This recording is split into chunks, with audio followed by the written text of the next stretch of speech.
என்னடா இது மூட்டை இதை வச்சு என்னடா பண்ணுறதுன்னு கேட்டிங்கன்னா ஒன்றும் இல்லைங்க. இது வந்து நம்ம சாண்ட் வாங்கியிருந்தோம். இந்த சாண்ட் இது அணிவான்னு கேட்டிங்கன்னா நம்ம பிளான் அக்செப்ட் பண்ண போகிறோம்ல, அதனால தான். ஸோ பார்த்தீங்கன்னா நம்ம வந்து எல்லா மண்ணையும் கொட்டியாச்சு. கொட்டினதுக்கப்புறம் நானும் சரி 2 அலசில் செய்யாதுன்னு பார்த்தா தண்ணி அந்த மாதிரி கலர் இதாகுதுங்க. பாருங்கள் எப்படி ஆகுதுன்னு. சரி நானும் ஒரு 7-8 வாட்டி கழுவி அப்புறம் போய் ஒரு வழியாக செட் பண்ணிட்டேன். அதுக்கடுத்து அவர் செட் பண்ணுறவர்கிட்ட நம்ம கொடுத்து போட வச்சாச்சுங்க. அடுத்துக்கடுத்து பார்த்தீங்கன்னா எல்லா பிளான்ஸ் செக்ரிகேட் பண்ண ஆரம்பிச்சார். செக்ரிகேட் பண்ணதுக்கப்புறம் ட்ரிஃப்யூட்டில் வந்து நம்ம ஜாவா மசாலா வந்து கொடுத்தால அதை வந்து போட்டார். நான் செடி வாங்குறது வீடியோலாம் ஒரு இதில் போட்டிருப்பேன். பாக்கெல்லாம் கீழே கொடுக்குற பாருங்க, பார்த்துட்டு வந்துங்க மறக்காமல்.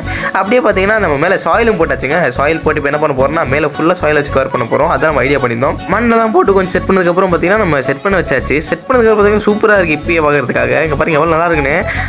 அதுக்கப்புறம் பார்த்தீங்கன்னா செடியெல்லாம் இது கொஞ்சம் இருந்துச்சு. அந்த செடியெல்லாம் நம்ம வந்து நம்ம பிளான் பண்ணப்போ பிளான் டேரக்டாக செடி வைக்கணும்ல.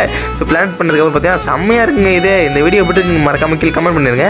இந்த நம்ம செட் பண்ணிக்கிறதுக்கு வந்து எவ்வளோ ரேட்டிங் கொடுப்பீங்கன்னு கமெண்ட் பண்ணுங்க. அதுக்கப்புறம் பார்த்தீங்கன்னா தண்ணியெல்லாம் கொஞ்சமாக ஃபில் பண்ணி 2 வே ஏதோ சொன்னாங்க, தண்ணி இந்த சைடு எடுத்து அந்த ஒரு சைடு விட்ற மாதிரி அதையும் பண்ணியாச்சு.